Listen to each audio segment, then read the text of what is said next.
148 miles south of Utah's capital city stands what used to be the heart of state government. Fillmore was established as Utah's capital city in 1855, named after U.S. President Fillmore, and a state house was constructed. This is where the House of Representatives would meet, all 13 members. It was also a site for huge social galas. Brigham Young had an office here. The site also served as a school, a jail, and a hiding place for the Deseret News during the Utah War. There's a little bit of pride with that because that was originally going to be the territorial state house. That was going to be the original state capital. In fact, the eyes of our ancestors seem to watch us now from the downstairs hallway, the faces of prominent Utah families like Huntsman and Levitt. These are the images of early pioneers who entered these doors and walked these halls.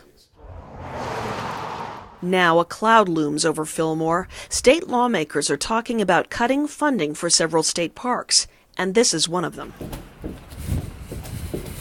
The staff here has already been cut. 2 years ago, they cut our staff from 3 to 1. Carl Camp is the curator here. What kind of treasure is this, in your opinion? One that you can't put a value on. It's been part of the state from the very beginning. The political history and the social history and all of those things that go with it are just, you can't imagine not having it there because it's been here so long. Relics of Utah's past fill this historic building. In every room, at every turn. You can't help but believe somebody would step in at some point and save a treasure like this. State lawmakers are looking at cutting funding for this state park, as well as other so-called money-losing facilities in the state. They are the Green River State Park's golf course, Blanding's Edge of the Cedars, Vernal's Utah Fieldhouse Museum, and Frontier Homestead in Cedar City. While other state parks help support the economy of the surrounding community, the entire city of Fillmore is dependent on this.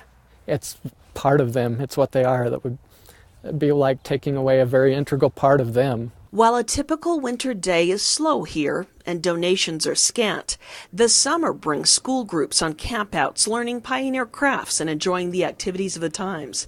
There are parties and dances, including a formal dance when participants are encouraged to don the adornments of the past. State lawmakers are considering turning these parks over to private entities or placing operating costs in city hands. Fillmore City would either have to open it or close the doors permanently with it. Does Fillmore City have the money to support it? The revenue is not there to support it. Exactly what is the value of the remnants of our past? That's part of our identity as a community, I think.